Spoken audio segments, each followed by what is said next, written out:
If the man who betrayed his pregnant wife believed she would crawl back to him with nothing left, then why did the world's most powerful billionaire secretly send a private jet for a woman everyone else thought was powerless?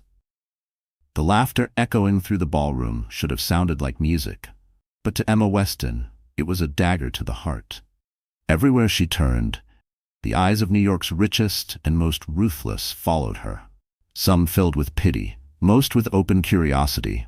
She stood at the very edge of the dance floor, trying to disappear into the wallpaper, one hand resting protectively over her swollen belly. The silk of her dress, a hand-me-down from a friend, felt too tight, and the heat in the room was suffocating. The air was thick with the sense of money and Chanel No. 5, with laughter that was always a little too loud, and glances that were always a little too sharp. But none of that compared to the humiliation burning inside her, the shame that made her want to turn and run, even though she knew there was nowhere to go. 6 months pregnant, Emma felt more alone than she ever had in her entire life. And at the center of it all stood Andrew Weston, her soon-to-be ex-husband, the man she'd once trusted with her life, her dreams, and now the future of their unborn child. He looked every inch the Wall Street golden boy tonight. His dark hair perfectly styled, tuxedo sharp enough to cut, the glass of champagne in one hand, and his new girlfriend, if you could call a 23-year-old influencer with legs for days and morals for sale a girlfriend, in the other. Andrew was holding court, laughing, telling jokes, basking in the attention as if he had just landed on the Forbes cover, not just finalized the paperwork to end his marriage. Emma tried to stay hidden in the shadows, but it was impossible. The gala was the event of the year. 300 people, 1,000 flashes, and 1,000,000 reasons to show up and be seen. For years, she'd been the one at Andrew's side, smiling for the photographers, helping him schmooze investors and charm board members. Tonight, she was an afterthought. No, not even that. She was the butt of the joke. She heard the whispers as she walked by. "That's her? I thought she'd gone back to Pennsylvania already. She looks so tired. I heard he cut her off. Poor thing, pregnant and broke." She gripped her clutch tighter, feeling the sting behind her eyes. She wanted to scream, to shout that none of it was true, that she was not weak, not finished, not some charity case for the vultures circling the ballroom. But the truth was, she was scared, alone, and she didn't know what would come next. Just then, laughter erupted near the bar. A high, cold sound, unmistakable even above the music. Emma glanced over and saw Andrew, hand on his mistress's hip, telling a story to a group of men in $1,000 suits. "She'll beg to come back," he declared, grinning. "Mark my words. Women like her, they can't survive on their own. She's just a housewife with a belly and no prospects. She'll be crawling back before the baby's born."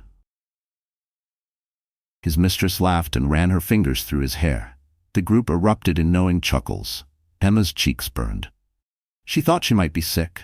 She almost turned to run, her vision swimming with humiliation and rage, but at that exact moment her phone buzzed inside her clutch. It was a text from an unknown number. "Ms. Weston, your jet is ready. Please proceed to the private terminal. Everything you need is waiting." She stared at the screen, certain it must be a mistake or some cruel prank. She hadn't told anyone she was at the gala, and she definitely hadn't arranged for a jet. Who could possibly be reaching out to her now, at her lowest moment? She looked up just in time to catch Andrew's eye from across the room. His smirk was cruel, satisfied. His arm around Lila's waist was a victory pose. Emma knew what he was thinking. She had nothing left. Nowhere to go. No cards left to play. But Emma's pride wouldn't let her break.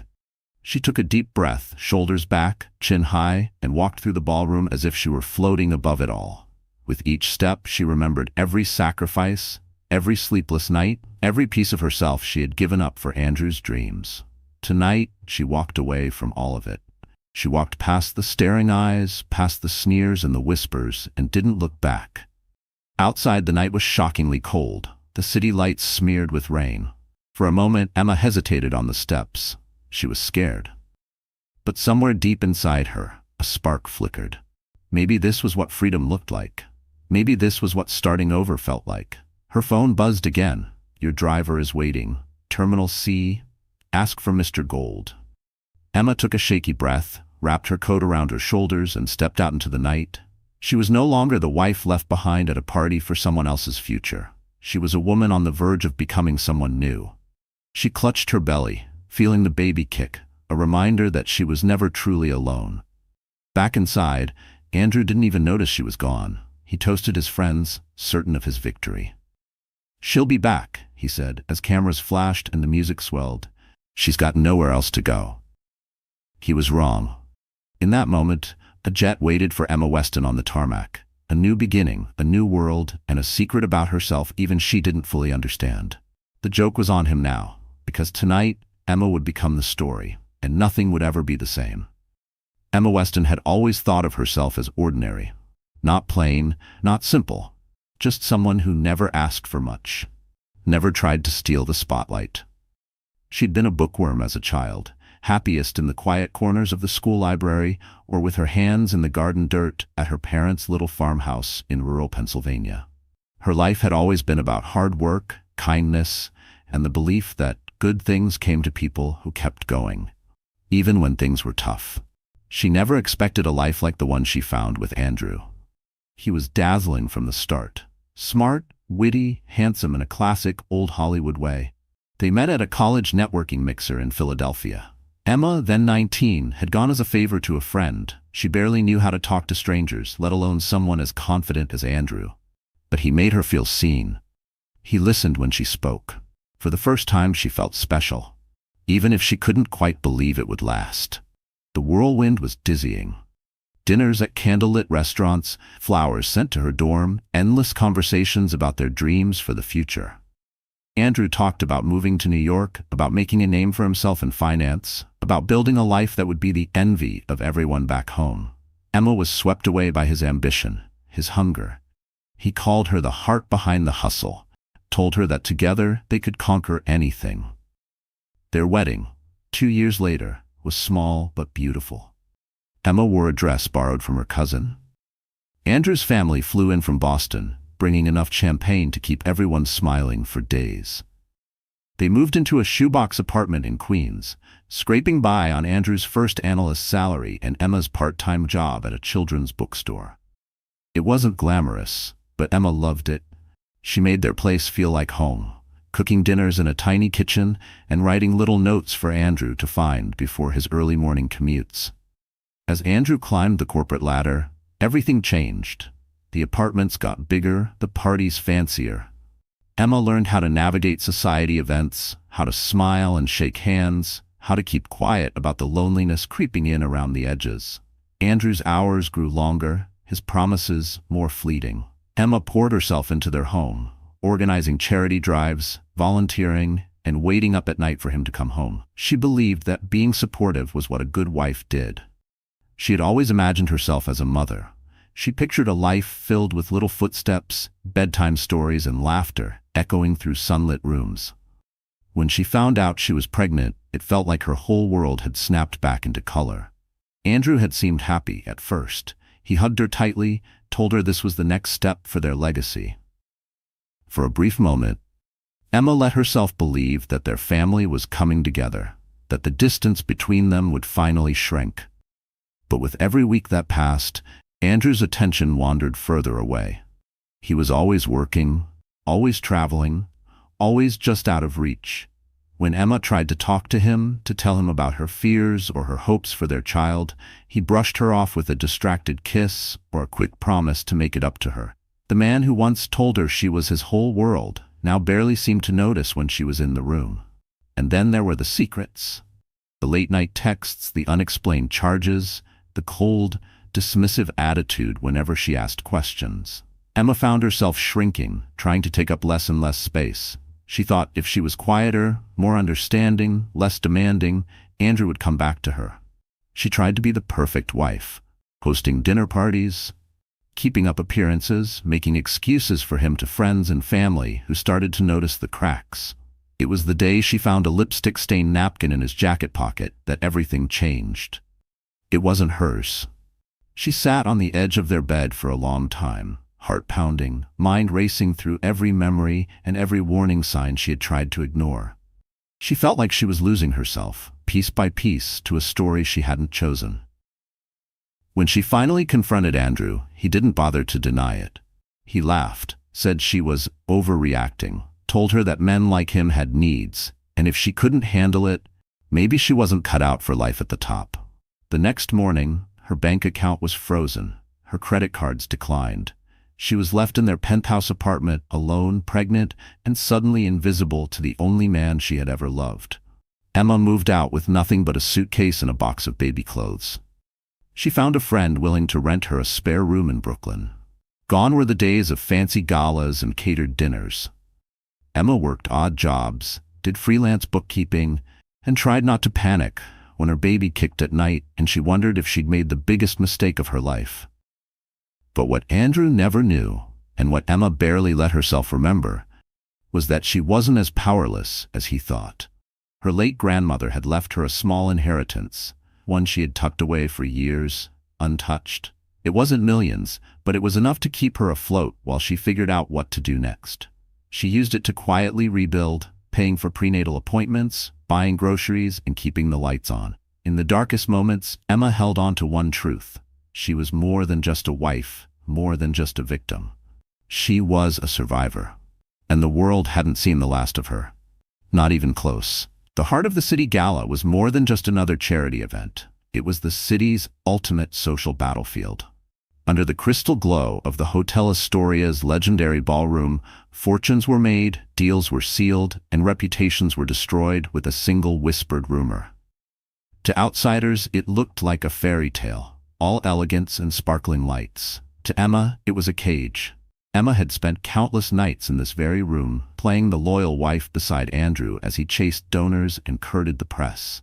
She'd organized silent auctions, written thank you notes to CEOs, and stood smiling for 1,000 photographs she would never see. But tonight, she wasn't on Andrew's arm. She was a ghost drifting among strangers, clinging to the last shreds of dignity she had left. She entered the ballroom alone, unsure if she belonged at all. The doorman barely glanced at her invitation, and nobody greeted her as she walked in. Emma caught her reflection in a gilded mirror. A little pale, a little tired, but standing tall. She forced herself to breathe and stepped further inside, head held high. Every table was a diorama of New York privilege. Diamond necklaces shimmered against bare skin. Men in hand-tailored tuxedos talked business and money and the next big thing. Waiters glided past, carrying silver trays heavy with oysters and champagne. On the far side of the room, the mayor posed for selfies with a tech billionaire's wife. This was Andrew's world, and for years it had been hers too. But now everything had changed. Emma noticed how the conversation shifted as she passed by. People stared, then looked away. The same women she'd once called friends now whispered behind manicured hands. She was no longer the it girl on Andrew's arm, but a cautionary tale. The wife who lost everything. The woman who couldn't keep her husband. Emma straightened her back and kept moving. She would not give them the satisfaction of seeing her crumble. Across the room, Andrew played the part of the charming host. His tuxedo fit him like a second skin, his hair styled just so, his smile effortless. Lila, his new girlfriend, clung to his arm, every inch the ingenue, young, gorgeous, and dripping in borrowed diamonds. Andrew introduced her as my future to anyone who would listen, not caring that Emma could hear every word.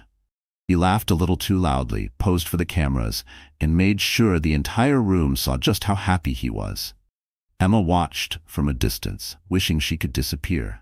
The urge to run was overwhelming. She wanted to escape this theater of cruelty, to be anywhere but here, surrounded by reminders of everything she had lost. But something inside her, a stubborn spark, kept her rooted in place. She wasn't just here for Andrew, she was here for herself, to reclaim the dignity he had tried to steal. As the night wore on, the tension in the room thickened. The orchestra played a waltz, couples twirled beneath the chandeliers, and Emma found herself stranded by the buffet table, alone. A familiar face approached, her old friend and former neighbor, Olivia Hartwell. Olivia's eyes were kind, but wary, as if she didn't quite know which side to be on. "Emma, hi," Olivia said, voice soft. "I wasn't sure you'd come." "I almost didn't," Emma admitted, trying to smile. "You looked good," Olivia lied. "Are you holding up okay?" Emma nodded, unwilling to say more. She knew the rules of this world, never show weakness. Olivia hesitated, then squeezed Emma's arm. "If you ever need anything, you know where to find me," she said, and then she was gone, swept away by the tide of more powerful people. Emma found a quiet corner and tried to steady herself. She was tired, so tired, but she refused to leave. Not yet. She let her gaze wander across the ballroom, landing once more on Andrew and Lila, now surrounded by cameras and reporters. Andrew caught her eye for a split second. There was no apology in his gaze, only smug satisfaction, as if he had won and she was just another piece of collateral damage. That was when Emma heard the laughter. Loud, unmistakable, and meant for her. Lila was telling a story, her voice pitched to Carrie. She really thought he'd never leave her. Poor thing. I mean, look at her, she's barely holding it together.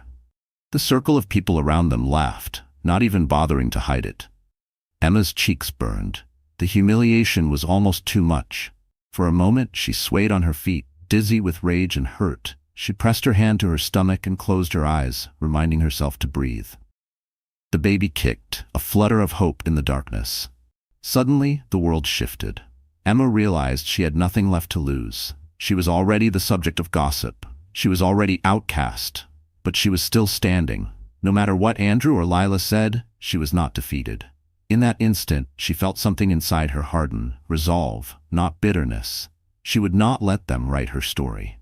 As midnight approached, Emma checked her phone. The mysterious message was still there.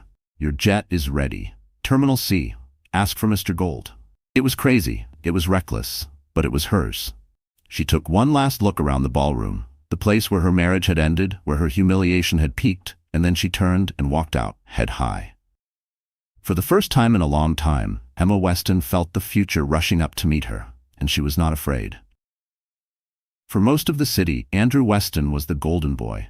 Ambitious, clever, charming in that effortless, old money way. People trusted his handshakes and followed his advice. They called him a visionary, a leader, a family man.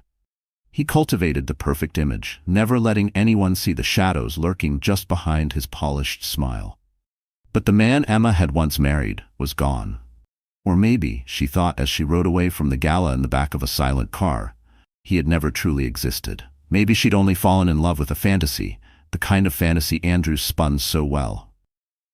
Inside the ballroom, Andrew basked in the afterglow of his social victory. His phone vibrated endlessly with texts. "Congratulations, stunning couple. Where did you find her?" For hours he played the perfect host, introducing Lila as his inspiration, his reason to believe in love again.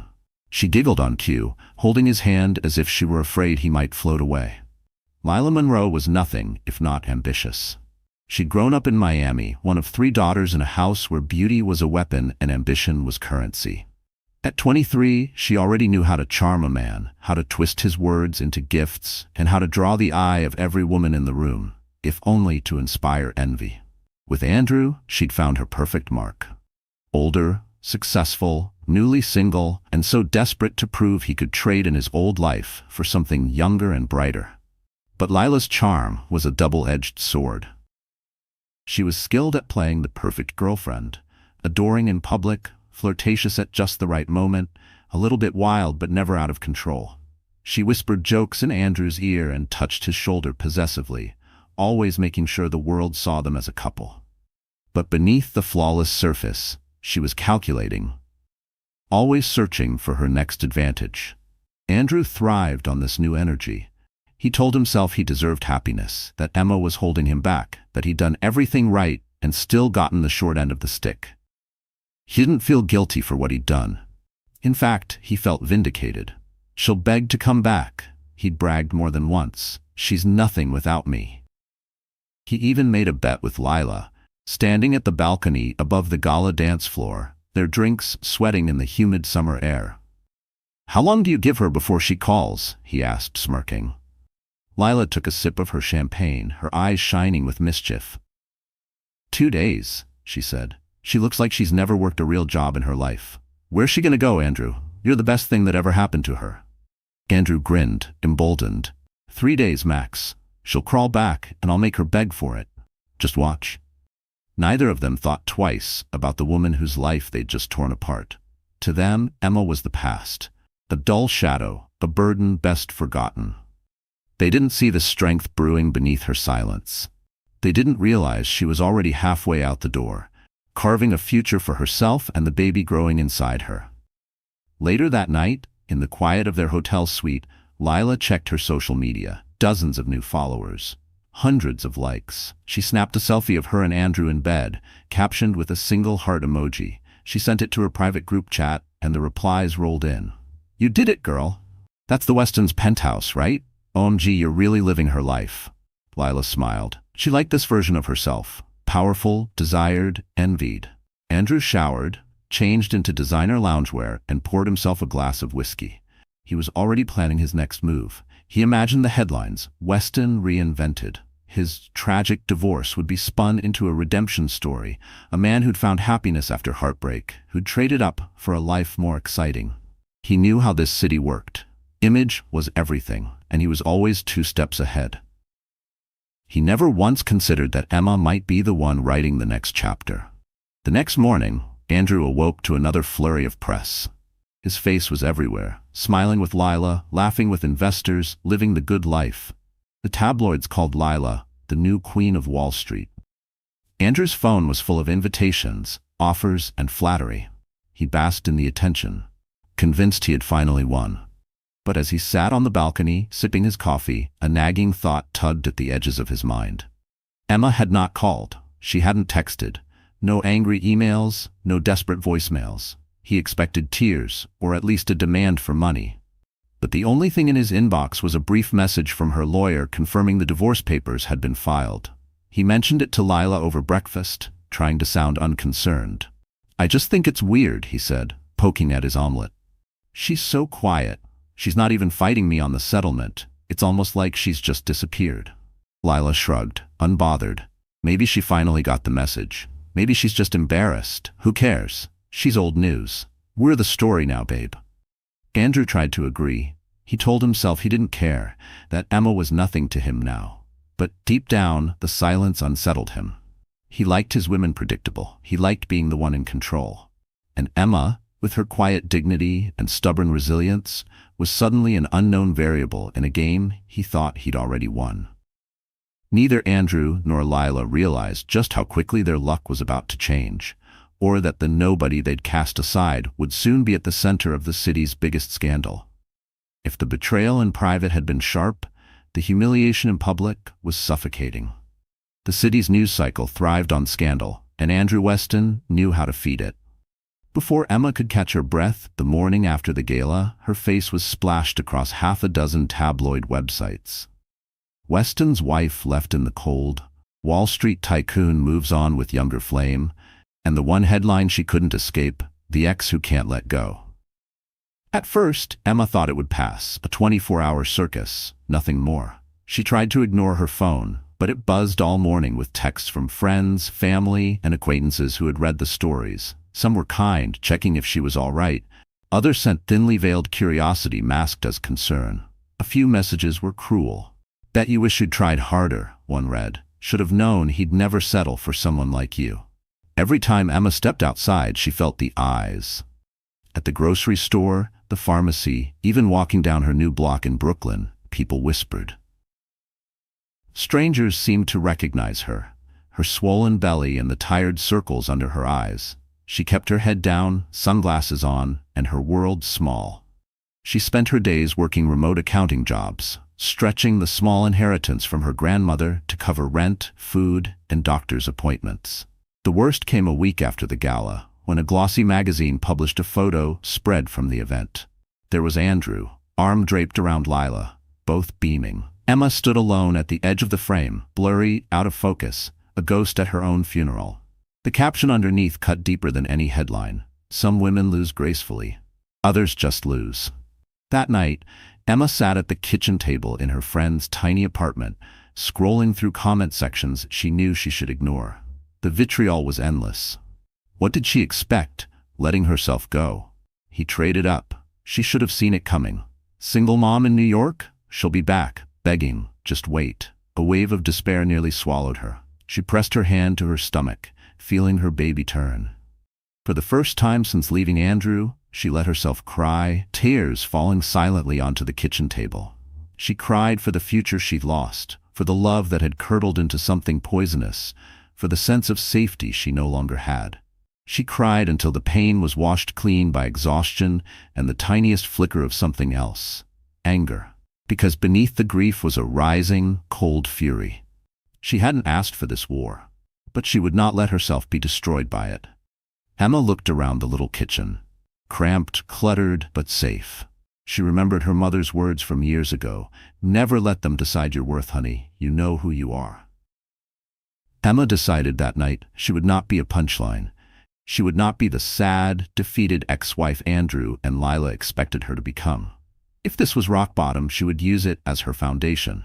Andrew, meanwhile, was enjoying his reign at the top. He gave interviews, smiling for the cameras, spinning the narrative in his favor. "Sometimes people grow apart," he told a primetime anchor. "I wish Emma nothing but the best." Privately, he sent her a final email, subject line, "For your own good. Emma, I'm sorry it had to end this way. I'll cover your rent for 2 more months. After that, you'll need to figure things out. I'll handle the baby's expenses if you cooperate. No need for lawyers, just do what's right for everyone. You'll thank me later." Emma read the message 3 times, her hands trembling. There was no apology in his words, only arrogance. He believed truly that she was helpless without him. He believed truly that her humiliation would break her. She wanted to reply, to tell him just how wrong he was, but instead, she deleted the email and blocked his number. She was done begging. She was done playing by rules he'd written. Days passed. Emma focused on rebuilding. She joined support groups for single mothers, found small freelance projects, and started attending business networking events. She bought a second-hand laptop with the last of her inheritance and quietly began to plan a way forward. For the first time in months, hope flickered in her chest. And then, late one night, her phone buzzed again.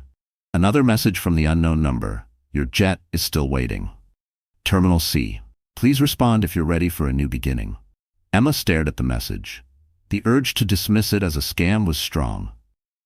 But something about it, some whisper of possibility, called to her. She looked at her baby bump, then out the window at the city lights. Maybe it was crazy. Maybe it was the only way out.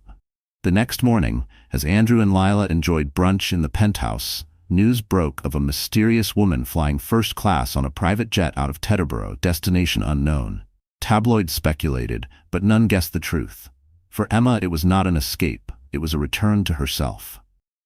She left her humiliation behind in New York. Ahead was the first chapter she would write on her own terms. Emma never believed she could fall so far so quickly. The night she left New York was a blur.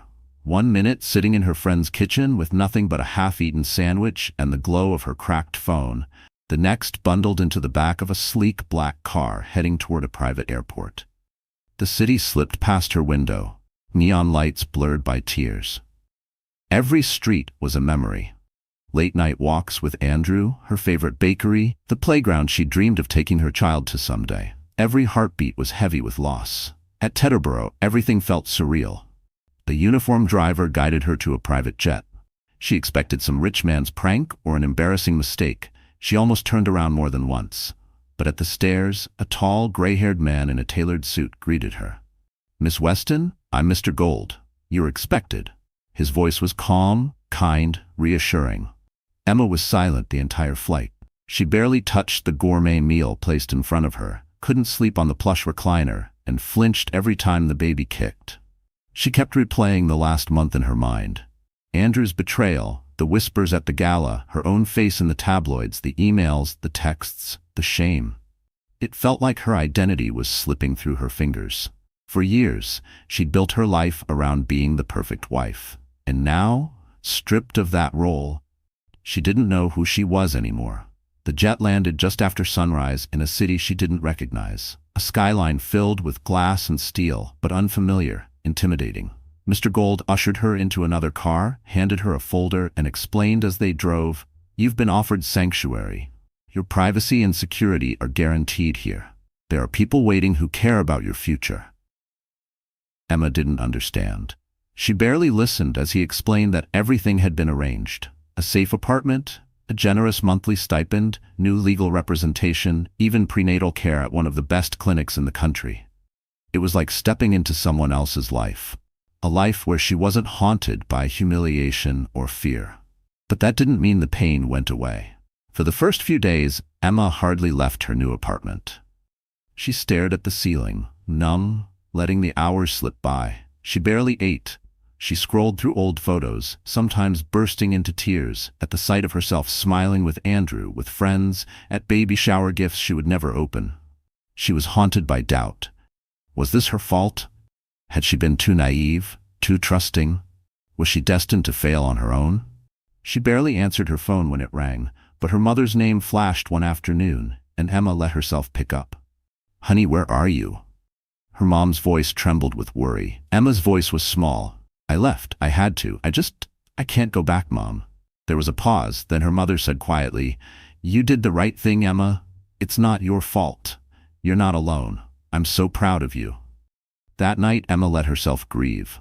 She let the pain wash over her in waves. She cried until her throat was raw, until her eyes stung, until she finally collapsed into exhausted sleep. In her dreams, she saw Andrew and Lila laughing, the city judging her, her own child reaching for her hand.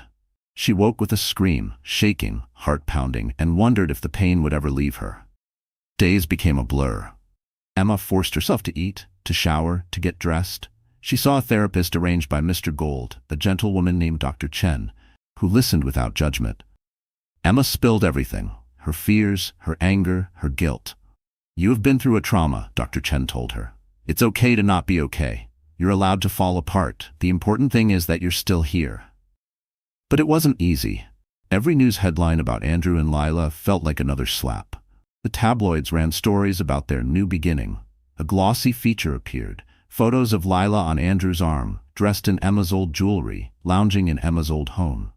The public, it seemed, had chosen their winner. Emma felt the old panic rise every time she saw her reflection. She barely recognized herself. She felt lost, between lives, between identities, between hope and despair. She wanted to be strong for her baby, but most days she felt weak, helpless, unworthy of anything good. One evening, a storm rattled the windows of her new home. She stood in the kitchen, hands wrapped around a mug of tea, watching lightning flicker across the sky. The power flickered, and for a moment, the world outside disappeared, leaving only her and the baby. She whispered, "I'm sorry," again and again, tears sliding down her cheeks. "I don't know how to do this alone." But as the thunder faded, so did the terror. Emma felt something shift inside her. Not hope, not yet, but the smallest seed of resolve. She remembered her mother's words, "You're not alone." She thought of the kindness in Mr. Gold's eyes, the calm in Dr. Chen's voice, the tiny life inside her still growing, still fighting. She took a shaky breath and stood a little taller. She might be lost, she might be scared, but she was not defeated. Not yet. She would keep moving, step by tiny step, until she found herself again. Outside, the storm finally broke, and the city was washed clean. Emma stood at the window of her new apartment, watching the city below as the sky turned pink with the early morning sun.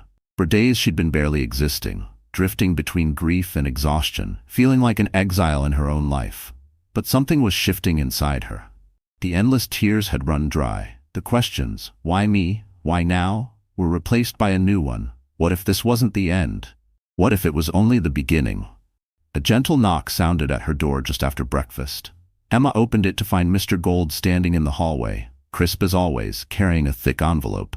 "Miss Weston, do you have a moment?" His voice was respectful, never pushy.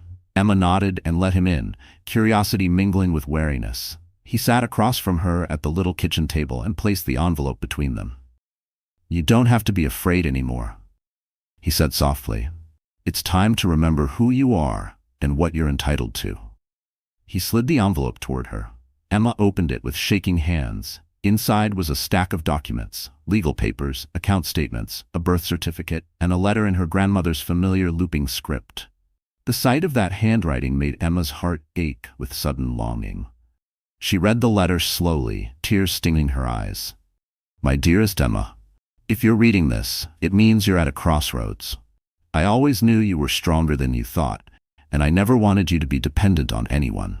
You are the heir to my estate, not just the savings I left in trust, but the controlling shares in the companies your grandfather and I built over 40 years.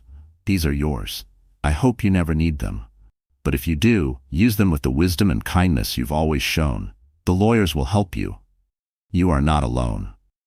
Grandma Emma sat back, stunned. She had known about a small inheritance, but this was different. There were account numbers with balances she could barely comprehend, ownership papers for properties around the world. And attached to the letter, a formal notice. She was now the majority shareholder of Holt & Sutter, a global investment group with interests in real estate, tech, and media. Mr. Gold watched her, gentle and patient. "Your grandmother asked me to protect your interests until you were ready," he said. "You are one of the wealthiest women in the country, Miss Weston. You don't owe Andrew anything. In fact, he doesn't even know who you really are.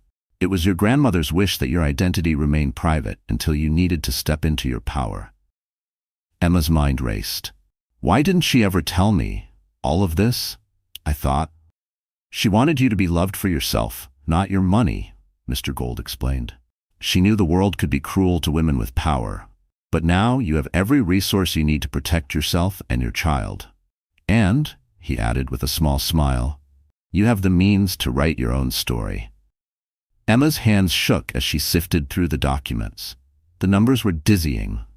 She was used to clipping coupons and checking bank balances before every purchase. The idea that she could buy an apartment, start a business, or even leave the country if she wanted without asking anyone's permission felt unreal. But slowly, reality set in. Emma felt her shoulders square, her breathing steady. Maybe this was what her grandmother meant. Not just freedom from Andrew, but the power to help others, to control her own fate. The humiliation, the public shaming, the heartbreak. It was all a storm she could weather, because she was not helpless. She was not a victim. For the first time since her life fell apart, Emma felt something like hope. Not just hope, determination. She met with Mr. Gold's legal team. She learned about her new holdings, about the philanthropic foundations her grandmother had set up, about the board seats that came with her name. She changed her phone number, hired private security, and moved to a more secure penthouse in the same city, this time with a view that stretched all the way to the horizon. She began to heal, one small step at a time. She started to see her therapist twice a week. She wrote letters to her unborn child, promising to do better, to be stronger, to make a world that was safe and loving.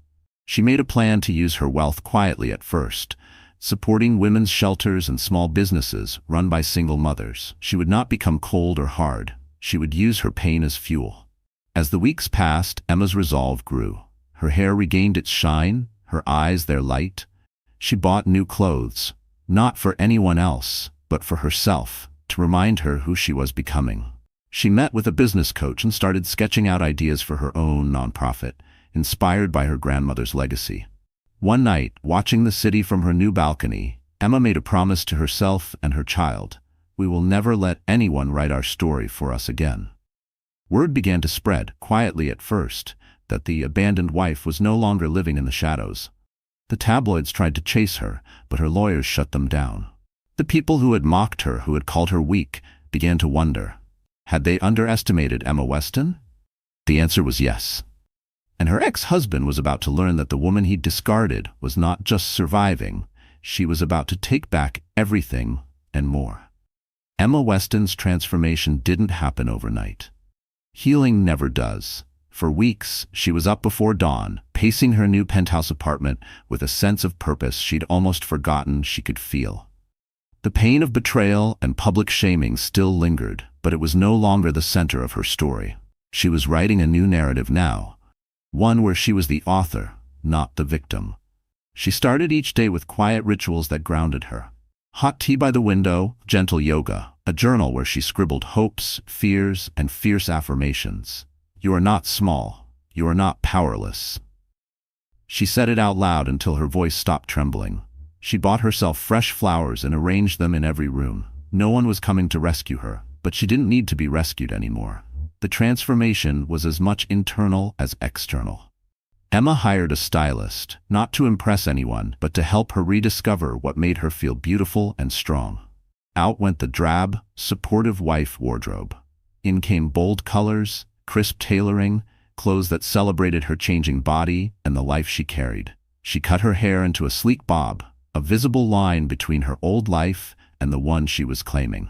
The first time she looked in the mirror afterward, she almost didn't recognize herself. She smiled, a real smile. Emma's newfound power radiated into everything she did. She started joining networking groups under her own name, not Andrew's. When she walked into business meetings, she was met with surprise, sometimes even skepticism. After all, they'd seen the headlines, heard the gossip. But Emma didn't flinch. She let her ideas speak for themselves. When board members questioned her vision, she countered with hard numbers, calm confidence, and the authority that came from being the company's majority shareholder. She was no longer asking for a seat at the table. She was leading the meeting. The people who'd once dismissed her, the women who whispered at galas, and the men who joked at her expense, began to pay attention. It wasn't just the money or the power. It was the way she carried herself, unapologetic, kind, and unbreakable. She wasn't interested in revenge for its own sake, but she was determined to use her resources to make real change. Emma's first major project was the launch of her nonprofit, Hope Rising Foundation, dedicated to helping women and children escape domestic abuse and rebuild their lives. She poured her energy into creating programs for job training, affordable childcare, and legal aid. Every press release, every fundraiser, every interview, she made sure the story was not about her ex-husband or her humiliation, but about the women she aimed to empower. Behind the scenes, Emma was quietly buying back control of properties Andrew had tried to sell off during their marriage. She met with lawyers and accountants, untangling the financial mess he'd left behind. Every victory, no matter how small, felt like reclaiming a piece of her dignity. She worked with her grandmother's advisors to restructure the family's business holdings so she could protect them and her child for generations to come. As her due date approached, Emma took time to rest and prepare for motherhood. But she didn't hide. She attended industry galas and charity balls, no longer clinging to the shadows. The first time she arrived at a high-profile event alone, wearing a midnight blue gown that hugged her pregnant belly and a pair of vintage diamond earrings, the cameras didn't know where to look. The same photographers who once pitied her now clamored for a shot. Inside the ballroom, whispers turned to awe. Emma was no longer the abandoned wife. She was a force, calm, radiant, and unmistakably in control. Old acquaintances, even some who'd once sided with Andrew, found reasons to congratulate her. Some apologized in awkward, halting ways. Emma accepted every apology with a quiet grace, but never forgot who'd stood by her and who hadn't. Her transformation was not just physical or financial, but spiritual. Emma forgave herself for the years she'd spent doubting her worth, for the nights she'd begged someone else to see her. She wrote her own rules now. In therapy, she worked through the guilt and anger, making peace with the woman she used to be. She told herself and her unborn child every day, "We are enough." Emma's comeback didn't go unnoticed by the press. From scandal to CEO, Emma Weston's stunning transformation read one headline: "The new power player on the block." But Emma didn't care for the noise.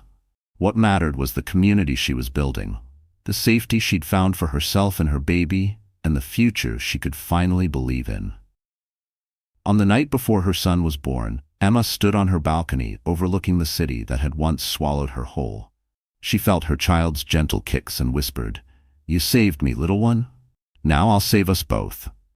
She knew she could handle whatever tomorrow brought, no matter how many headlines, how many whispers, or how many men like Andrew crossed her path. The next morning, as the sun rose, Emma packed her hospital bag herself. She didn't need an entourage or anyone's permission. She called a car, signed a few final papers for a new business deal, and left a message with her legal team. "We're just getting started." Emma Weston was back, and this time she was unstoppable. The invitation arrived on heavy cream cardstock, embossed with gold leaf, elegant and unmistakable. It was for the Sapphire Hearts Charity Gala, the same event where just months before Emma Weston had been humiliated and cast aside. But this time the invite was addressed not to Mrs. Andrew Weston, but to Emma L. Weston, CEO, Hope Rising Foundation, event sponsor. The change was small but seismic. This was her entrance, her moment, and Emma knew it. Word of Emma's return to society had already rippled through the city's elite. Rumors swirled. Had she landed on her feet? Was she really as powerful as the whispers claimed? Was it true she'd walked away with more than just her dignity? Emma ignored the gossip. She focused on what mattered: her work, her child, and the final act that would close the door on her old life for good.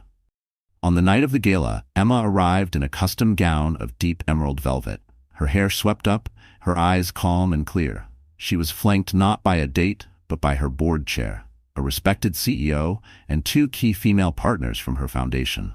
As she stepped out of the car, cameras flashed, reporters jostled, and guests paused to watch her ascend the steps.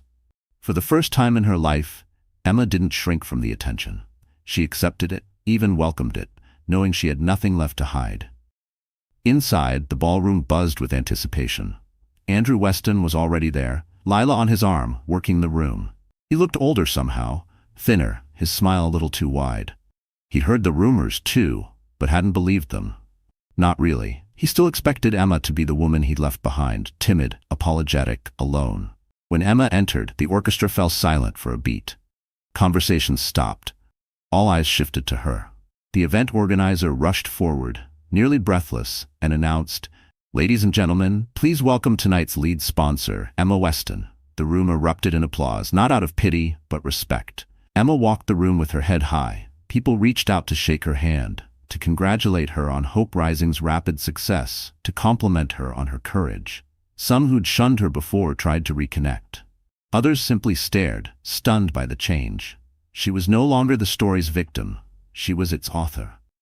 Andrew tried to approach her, but security, hired by Emma's team, intervened with smooth professionalism. "Miss Weston is occupied at the moment, Mr. Weston. Perhaps you can request a meeting through her office." The dismissal was public and deliberate.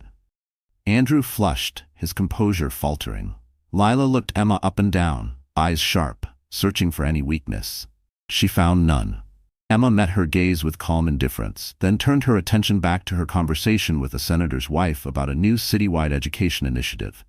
Lila, feeling invisible, excused herself and disappeared into the crowd. As dinner was served, Emma took her seat at the head table. When the evening's program began, the MC introduced her for the keynote address. Emma stood, her presence commanding, and the room quieted. She spoke not of her personal story, but of her foundation's work, of single mothers given second chances, of children finding safety and hope, of building something lasting out of loss. She spoke with quiet conviction and humor, never mentioning Andrew or Lila by name, but everyone in the room knew the subtext. This was a woman who had been broken and rebuilt herself into something unbreakable. The standing ovation at the end of her speech was thunderous. Emma smiled, thanked the crowd, and stepped aside for the auction, the night's real purpose, raising millions for women in need. As the evening wore on, Emma took a private moment on the balcony, gazing out at the city skyline. She was joined by the board chair, who handed her a glass of sparkling water and said, "You did it, Emma. You changed the story." Inside, Andrew's world was crumbling. The deals he'd counted on were slipping away. Investors who once called him a genius now wanted meetings with Emma instead. Even Lila seemed distant, sensing his fall from grace. For the first time, Andrew was no longer the room's center of gravity. He was just another man, watching a woman he'd underestimated take back the spotlight. Before she left, Emma made her way past Andrew. He tried to catch her attention, desperation creeping into his voice. "Emma, can we talk? Just for a minute." She paused, looked him in the eye, and said with quiet finality, "There's nothing left to say, Andrew. Good luck." Her voice was kind, but unyielding. She walked away, leaving him behind, and was soon surrounded by allies and friends, her laughter ringing clear and bright above the music. The night ended with Hope Rising surpassing its fundraising goal, and Emma's name on everyone's lips, not as a tragedy but as a force for good. As she stepped into her car, she glanced back at the glowing ballroom. The chapter was closed. Her revenge was not cruel or loud. It was simply living well, loving her child, and making a difference. Emma Weston had reclaimed her life, her legacy, and her story. And she did it in full view of the world. The city that once swallowed her whole was now Emma Weston's kingdom. As the sun rose over the skyline, the world outside seemed fresh and full of promise. Emma stood in her penthouse nursery, holding her newborn son against her chest, watching the dawn break through the floor-to-ceiling windows. The baby slept peacefully, his tiny fingers curled around hers, each breath a gentle assurance that life could begin again, no matter how brutally it was once interrupted. She had come so far from the woman who had been humiliated and cast aside. In those first desperate days, she couldn't imagine ever feeling safe, much less powerful. But as she cradled her child, Emma knew she was more than a survivor. She was a builder, a creator, a mother, and a leader. She'd taken every wound and transformed it into strength. She'd used her pain as a map, not a prison. Her journey had become a legend in the city. Magazines, podcasts, and social media feeds were flooded with stories of her transformation. Not the salacious gossip that once haunted her, but articles on her foundation's successes, interviews where she spoke honestly about heartbreak, motherhood, and resilience. Women wrote to her by the hundreds, sharing their own struggles and thanking her for making them feel seen. "You showed me it's never too late," one message read. "If you can rise, so can I." Emma answered every letter she could. She hosted small gatherings at Hope Rising's headquarters, bringing together women who'd survived abuse, betrayal, and abandonment. In each story she heard, she saw pieces of her old self, frightened, uncertain, desperate for a lifeline. She reminded every woman who came through her doors, "You are not broken. You are not alone. No one gets to decide your worth but you." She became a mentor, a role model, and a quiet force for change. She was invited to speak at universities, business forums, and women's leadership summits. Her message was always the same: strength isn't found in never falling, but in rising after every fall. Power, she said, is not about controlling others, but about choosing your own story when others want to write it for you. One crisp autumn evening, Emma hosted a gala at the same hotel where her public humiliation began. But now, every detail of the event carried her signature. The centerpieces were designed by local survivors, the dinner was catered by a women-owned business, and the guest list was filled with people who believed in second chances. When Emma took the stage, she looked into the sea of faces, remembering her own journey from invisibility to influence. She told her story, not for pity but for hope. She spoke of loss, but also of the courage it took to rebuild. "I was left for dead by the man who promised to love me," she said. "But I was never truly lost. I just hadn't found my voice yet." The room fell silent, hanging on her every word. "If you remember nothing else, remember this. You are never powerless as long as you have your truth. There is no shame in starting over. There is only strength in refusing to stay silent." The applause was thunderous, but Emma didn't measure her impact by standing ovations. It was in the faces of the women who hugged her after the speech, in the phone calls from girls who dreamed bigger because of her, in the knowledge that her son would grow up seeing his mother as a champion, not a casualty. Andrew Weston's name faded from the headlines, replaced by stories of his missteps, his lost deals, his eventual obscurity. Sometimes Emma felt a pang of sorrow for the man he once was, but never regret. She wished him well from afar, but her life was no longer shadowed by his choices. She had outgrown that chapter. He had become the cautionary tale, not her. Emma's life was not perfect. There were still lonely nights, moments of doubt, and scars that ached when the world was too quiet. But now she had tools: her community, her son, her foundation, and her own belief in herself. She wasn't fearless, but she was unstoppable. She had learned to set boundaries, to trust her instincts, and to lead with both compassion and clarity. As the years passed, Emma watched Hope Rising become a national movement. Women across the country opened chapters, creating safe havens and opportunity networks in small towns and big cities alike. Survivors became leaders. Children grew up believing in happy endings that didn't require a prince or a rescue, just courage, hard work, and love. Emma never forgot the warning her own story gave to the world. Never underestimate a woman pushed to the edge. Never assume her silence means surrender. Behind every quiet strength there's a fire waiting to rise. She spoke it into the world, again and again, as both a promise and a challenge. To every woman who's been told she's replaceable, powerless, or alone, stand up. Your comeback will write the ending. One evening, as city lights glittered and her son giggled in her lap, Emma Weston looked at the world she'd built and smiled. Hers was not a fairy tale. It was something better, a victory earned every day, by never giving up. So the story has ended. And my wonderful friends, Are you still here with me right now? If you're listening until this very moment, I know there must be something in Emma's journey that speaks to your own heart. Maybe you felt betrayed, underestimated, or lost, just like her. But here's the real message. No matter how deeply you fall, you can rise again. And not just rise, but become stronger, wiser, and more compassionate than ever before. Emma's journey reminds us that we are never powerless as long as we choose our own story. In the words of heterodox wisdom, the wound is the place where the light enters you. Healing doesn't erase the pain, but it transforms it into fuel for a brighter future. So if you've ever been made to feel small, remember, your comeback will write your ending. If you found a piece of hope or strength in this story, please like, share, and subscribe. And tell me in the comments, what was the moment that moved you most? I want to hear your voice, because this community is for you.